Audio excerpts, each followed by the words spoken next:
Quand on parle de jeux vidéo, on ne peut pas échapper à la franchise Call of Duty. Il s'agit tout simplement de la série de jeux de tir à la première personne, ou FPS, la plus vendue de la planète, avec plus de 400 millions de ventes évaluées en 2022, se plaçant dans le top 5 des plus grandes franchises du jeu vidéo, avec des softs qui peuvent atteindre les 30 millions d'exemplaires écoulés, comme Call of Duty Black Ops de 2010. La série principale est développée par 3 studios, à savoir les initiateurs d'Infinity Ward, les challengers de Treyarch Games et les petits nouveaux de Sledgehammer Games, permettant d'alterner et de proposer un Call of Duty annuel. Cette poule aux œufs d'or d'Activision Blizzard a écharpé la concurrence, matérialisée par les séries éditées par Electronic Arts, de Medal of Honor à Battlefield. Malgré des ventes incroyables, la série est régulièrement pointée du doigt pour son faible manque d'innovation, pour sa violence souvent fantasmée, comme nous le rappelons dans notre dernier épisode d'En Bref sur la violence, pour sa communauté aussi toxique que jeune, et pour son aspect politique face à l'adaptation des conflits contemporains.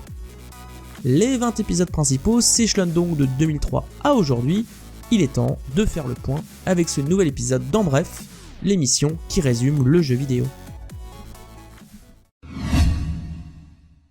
Dans les années 90, le FPS est démoniaque ou futuriste, mais très peu historique. Dès 1999, la série Medal of Honor de DreamWorks Interactive change tout cela, en devenant même cinématographique et grand spectacle, marqué par les films de guerre de l'époque, comme Il faut sauver le soldat Ryan de 1998 de Spielberg. D'anciens développeurs de la série se retrouvent alors au sein du studio Infinity Ward pour sortir ce qu'ils appellent le Medal of Honor Killer, afin de concurrencer leur ancienne maison, pour l'appeler finalement Call of Duty en 2003. Avec une campagne solo épique mêlant crash d'avion, fuite en voiture et en camion, charge soviétique au milieu de ses camarades de feu, et un mode multijoueur jusqu'à 64 joueurs, le modèle Call of Duty est né et s'impose avec une réussite critique et commerciale indéniable, culminant en 10 ans à 4,5 millions d'exemplaires écoulés, et ce n'est que le début. Dès 2005, Call of Duty 2 propose un nouveau moteur, l'IW, adaptation du moteur ID Tech 3, et reçoit également un excellent accueil avec 6 millions de ventes en moins de 10 ans, et la fin des packs de santé pour une régénération automatique. Infinity Ward sent pourtant que la Seconde Guerre mondiale commence à s'essouffler, notamment autour de la concurrence, et s'adapte à la guerre moderne avec la première sous-série de la franchise, Modern Warfare, avec 3 opus étalés entre 2007 et 2011. Coup d'état au Moyen-Orient, forces spéciales et russes, crée une intrigue Tom Clancy-esque de lutte entre grandes puissances, assortie de moments parfois assez choquants, comme le shooting de masse de l'aéroport dans Modern Warfare 2. Reste que les campagnes solo courtes mais intenses offrent des moments scriptés d'anthologie, que le mode multijoueur se diversifie avec perks, atouts et classes pour donner envie d'y progresser et d'y passer un temps toujours plus important, que l'habillage graphique et sonore est parmi les meilleurs du marché, et que des tas de nouveaux modes font leur apparition, dont des modes coopératifs variés avec les Spec Ops. Modern Warfare 3 commence également à multiplier les DLC payants sous forme de cartes multijoueurs, en parallèle du nouveau système Call of Duty Elite, remplacé en 2014 par une application. Le premier Modern Warfare se vendait déjà en un an à plus de 7 millions d'exemplaires, tandis que Modern Warfare 3 a dépassé en tout les 30 millions de ventes.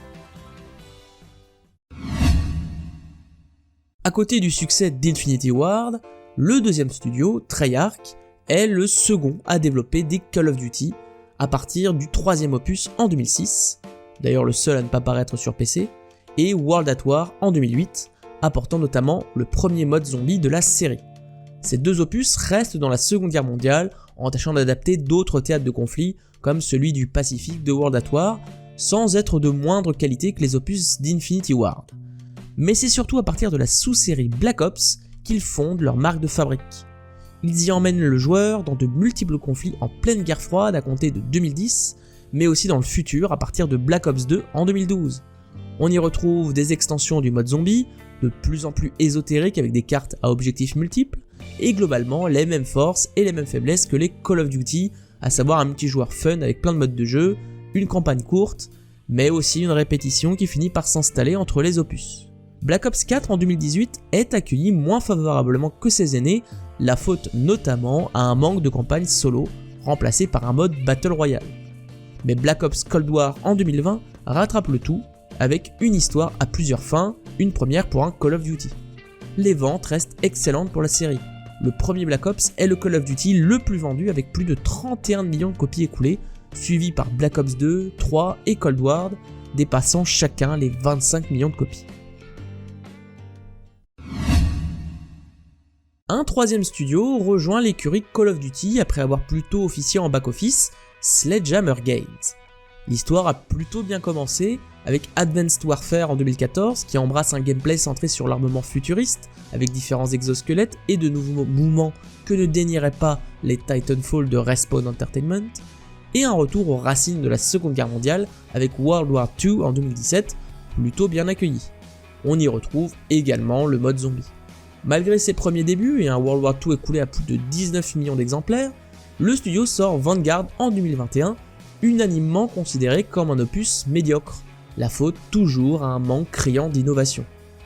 En 2023, le troisième opus du reboot de Modern Warfare, qui devait normalement être à la main d'Infinity Ward, sort finalement de l'écurie Sledgehammer et là encore, c'est le drame. Une campagne déstructurée, avec de vastes cartes sans le charme cinématographique de ses aînés, et une critique négative de la presse et des joueurs. Dans les années 2010, pendant que Treyarch surfe sur le succès de Black Ops, Infinity Ward tente de nouvelles choses. Call of Duty Ghost, en 2013, s'intéresse à un monde post-apocalyptique, tandis qu'Infinity Warfare, en 2016, se tourne résolument vers le futur, sans qu'aucun d'eux ne brille particulièrement dans le cœur des joueurs, la faute à une franchise annualisée qui peine à se renouveler, alors même que la série Black Ops continue sa percée. C'est sûrement face à ces raisons qu'Infinity Ward se retourne vers le connu Modern Warfare pour en proposer un reboot en 2019, et le fait est que ça fonctionne parfaitement. Le soft atteint à nouveau les 30 millions de ventes, inaugure le lancement du Battle Royale Warzone, propose un gameplay plus lent, et va aussi très loin dans l'adaptation des guerres contemporaines autour du Moyen-Orient, de la Russie et du contre-terrorisme domestique. Modern Warfare 2 continue sur cette lancée en 2022, mais le troisième opus du reboot, comme vu précédemment, est récupéré par Sledgehammer Games. Étrange décision. Finalement, avec Modern Warfare et Black Ops, Call of Duty a trouvé un rythme de croisière, qui est pourtant plombé par des sorties annuelles qui magnifient le manque d'innovation, tout en empêchant par la même occasion la moindre innovation, vu que les spin-offs qui tentent des choses restent noyés par les nouvelles sorties des sous-séries de la franchise. Les campagnes solo gardent leur cinématographie, parfois avec des innovations bienvenues comme les différentes fins de Black Ops Cold War, mais parfois avec leur absence remarquée, comme dans Black Ops 4, ou leur médiocrité, comme dans celle du dernier Modern Warfare 3. Le mode zombie était une nouveauté à la fin des années 2000, mais devient un peu trop connu et reconnu désormais. Le multijoueur a innové sous Modern Warfare en 2007, mais reprend depuis les mêmes composantes encore et encore. Le gameplay assez nerveux a tenté un ralentissement bienvenu dans le reboot de Modern Warfare en 2019, mais se réoriente à nouveau vers la rapidité et la frénésie. Finalement, une des seules nouveautés durables de ces dernières années, c'est Warzone, et ce n'est pourtant qu'une adaptation à la sauce Call of Duty des Battle Royale à la mode.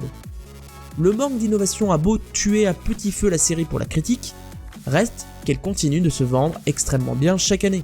Même le tout dernier Modern Warfare 3 de 2023, largement fusillé par la critique, c'est une des plus grosses ventes de l'année. Reste à voir si le futur sera aussi clément, si les titres continuent de se ressembler encore et encore.